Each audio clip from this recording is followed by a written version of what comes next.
All right, today we're going to pull back the curtain on a name you definitely know, but a story you probably don't. We're talking about Mary Shelley. When you hear that name, one image probably flashes into your mind, right?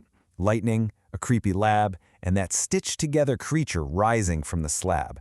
Yep, she wrote Frankenstein, the book that basically invented science fiction and gave us a monster that's been haunting our culture for over 200 years. But that's the easy part, the thing everyone knows.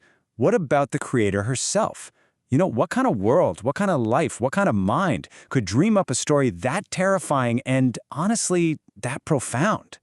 To figure that out, we have to ask a different question. What created her?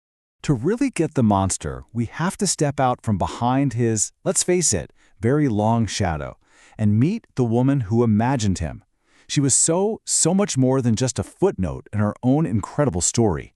You know, the popular myth is that Mary Shelley was this one-hit wonder who just got lucky during some spooky storytelling contest one weekend. But the reality? History shows us a true polymath, a radical thinker, a survivor, and a professional author who really helped shape the literary world. Her story starts way before that stormy night in Geneva. I mean, it begins in her very DNA. She was born into the absolute epicenter of British radical thought. Just think about the sheer intellectual firepower of her parents. Her mother, Mary Wollstonecraft, literally the founder of modern feminism. Her father, William Godwin, the leading political philosopher of his day. She wasn't just born into a family, she was born into a revolution of ideas. So her education was unique. It was forged in this wild mix of influences. Her mother died just days after she was born, so Mary got to know her by reading her books, often at her gravesite. Imagine that, a fusion of literature and loss right from day one. Then you have her father's philosophy shaping her views on social justice, all while she's watching cutting-edge science demonstrations and listening to legendary poets like Coleridge recite their work in her living room. Her mind was just soaking it all in. So, how did this incredible mind come to write its most famous work? Well, the story itself is the stuff of legend, a perfect storm of bad weather, big ideas, and one terrifying vision. In her own words, the idea came to her in a waking nightmare. And it wasn't just a vague concept. It was a vivid, terrifying image that she just couldn't shake. This one vision would become the absolute core of her novel and go on to haunt the world's imagination forever. Now, to understand why her story felt so real and so scary back then, you need to know about this term, Galvanism.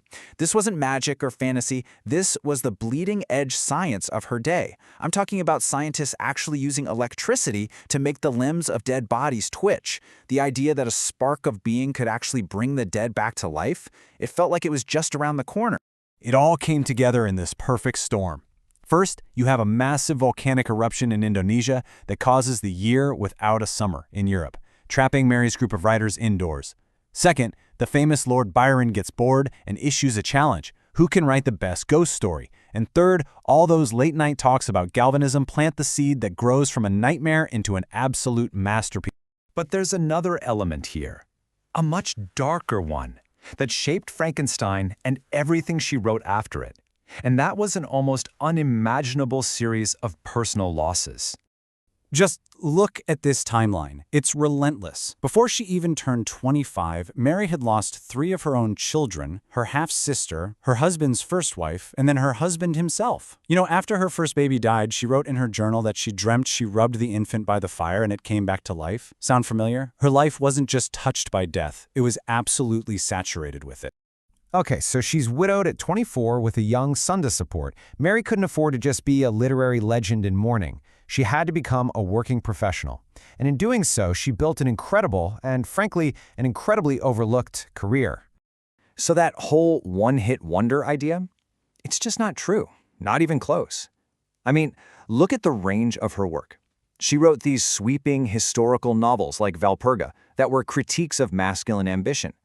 She penned what many people call the first modern apocalyptic novel, The Last Man, which is about, get this, a global pandemic. And she became a respected biographer, writing 5 volumes of serious scholarly work. The woman was a literary force. And through it all, she never lost her radical edge. Her later work consistently challenged the way things were. She critiqued the male obsession with glory, she explored how societies collapse and what might save them, and she used her historical writing to put women back into the narrative. The revolutionary ideas of her parents were alive and well in everything she wrote.